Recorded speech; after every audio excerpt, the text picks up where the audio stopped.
Welcome to This Explainer. Today, we're doing something a little bit different. We are completely stripping away that romanticized veneer of historical myth-making to clinically examine the world's most famous leaders. We aren't just casually flipping through history books here. We're putting these autocrats under the very hard, very real lens of neuroscience and psychology. So let's dive right into this provocative question. Throughout history, we've celebrated leaders who literally altered the map of the world, right? But the traits that propel these individuals to absolute power, that relentless drive, that unshakable self-belief, and that eerie emotional detachment, well, they're often the exact same traits that define clinical pathology. The line between absolute greatness and total madness is incredibly thin. To really understand this, psychologists point to a concept called the dark triad. Basically, it's a trio of personality traits: a grandiose self-view, strategic manipulation, and a profound, almost total lack of empathy. Now, in everyday life, we'd view these traits as, well, massive red flags. But in the realm of high-stakes leadership, they actually often function as massive evolutionary advantages. It perfectly explains how a leader can send 100,000 men to their deaths on a battlefield without being completely paralyzed by the emotional weight of it all. Here is our clinical roadmap for today's explainer. We're going to cover the paradox of power, gods and architects, populists and iron empresses, the order bringer, the psychology of followers, and finally, modern echoes of power. Let's get into it. Starting right at the foundation with Section 1, the paradox of power and how authority physically alters the human brain. Psychologist Dasher Keltner points out a really fascinating paradox. He states that the empathy and collaboration you use to actually gain power are slowly eroded once you achieve it. And the neuroscience totally backs this up. Using transcranial magnetic stimulation, scientists found that prolonged exposure to authority physically alters your brain's chemistry. It floods your system with dopamine, which heavily rewards impulsivity and extreme risk-taking. But at the exact same time, it diminishes the mirror neuron system and dampens the vagus nerve. Basically, it's effectively destroying your capacity for empathy and compassion. This specific neurobiological state actually leads to what the medical community diagnoses as Hubris Syndrome. It is, quite literally, an acquired personality disorder. The leader loses contact with reality and becomes completely obsessed with their own indispensability. So with this medical foundation set, let's take a look at our first patient zeros. Moving right along to Section 2, Gods and Architects, diagnosing Alexander the Great and Qin Shi Huang. You can see this brain chemistry paradox manifest perfectly in Alexander the Great. Look, as a military tactician, the guy was an unparalleled genius. He had this brilliant, sweeping vision of a pan-cultural empire. Yet that exact same biologically reinforced belief in his own godhood, which, by the way, was instilled by his mother, led to unfathomable atrocities. He crucified thousands of people on the beaches of Tyre, and in a random fit of rage, he murdered Clytus the Black, his absolute closest friend who had literally saved his life in battle. If we peek at their hypothetical medical charts, it's wild. Alexander was locked in a massive dopamine-driven feedback loop. His brain became so habituated to extreme risk, he required ever greater conquest just to get that chemical reward, which ultimately led him to march his own men to senseless deaths in the Gadrosian desert.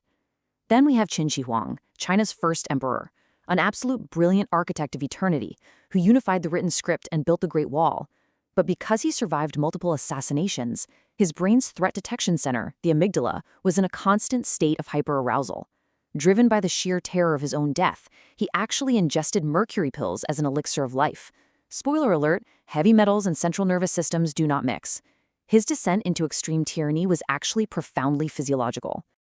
Let's jump forward in history to Section 3, Populists and Iron Empresses, Julius Caesar and Wu Zetian. Here we see tyranny doesn't just come from divine delusions. Take Julius Caesar. He used immense emotional intelligence and populist charm to dismantle a 500-year-old republic.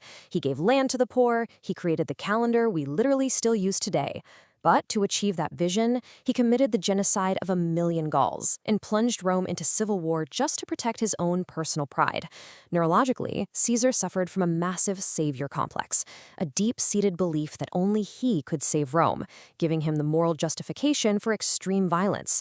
His Hubris Syndrome totally blinded him to the aristocratic pride of the Senate, a fatal failure of empathy that, well, eventually got him assassinated.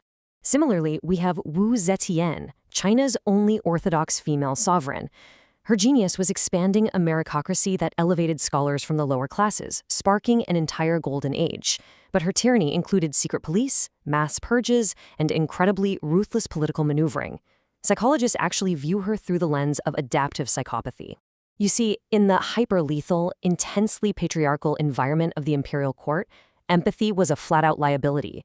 She weaponized those dark triad traits not out of madness, but as a cold, calculated necessity just to survive the impossible double-bind of being a powerful woman in that era.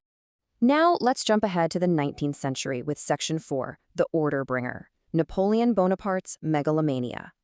Rising from the absolute bloody chaos of the French Revolution, Napoleon brought order, modern banking, equality before the law, and the metric system to a totally fractured Europe. He inspired absolute awe in intellectuals. The philosopher Hegel was so stunned he famously called him the world's soul on horseback. But if you track his neurological descent over just a few years, it is staggering. Early on, at the Battle of Austerlitz, his prefrontal cortex was highly engaged. He was a master of logic, terrain, and caution. But as his power grew, dopamine completely overrode his logical planning. He developed an extreme internal locus of control, essentially detaching from reality. By the invasion of Russia in 1812, he was so intoxicated by his own myth of invincibility that he marched his army without winter supplies. He had literally ceased to see his freezing soldiers as humans. They were just expendable mathematical units on a giant chessboard.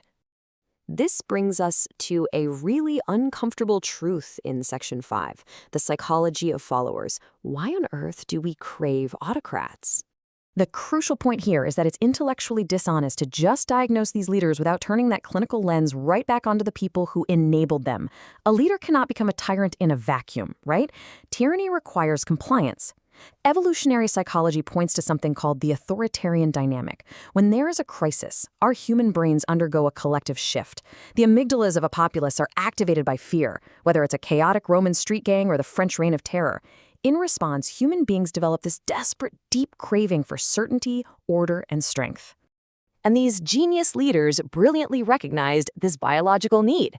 They utilized the classic us versus them heuristic, uniting a terrified populace against a common enemy, whether that was the Persians, the Senate, or the British.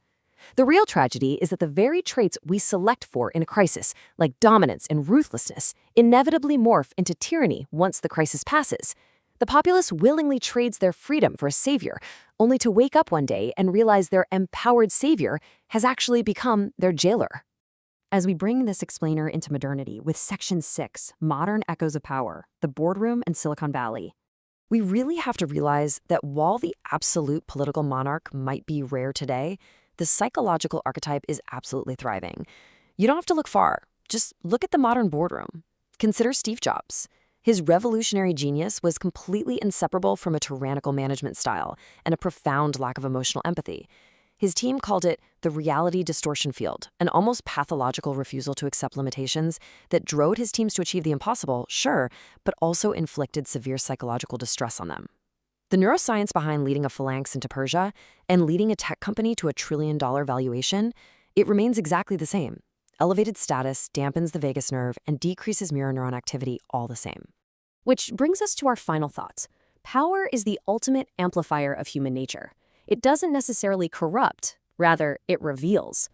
Truly benevolent leaders like Nelson Mandela or Abraham Lincoln are historically exceptional precisely because they fought conscious, daily battles to implement checks and balances in their own minds against this exact neurobiology. So, as you look around at the visionaries we elevate today, we have to ask ourselves, in our relentless pursuit of innovation and greatness, especially in times of crisis, are we subconsciously selecting for tyranny? Are we still following our ancient biology into the dark? Thank you so much for joining me on this explainer. Keep questioning the world around you, and I'll see you next time.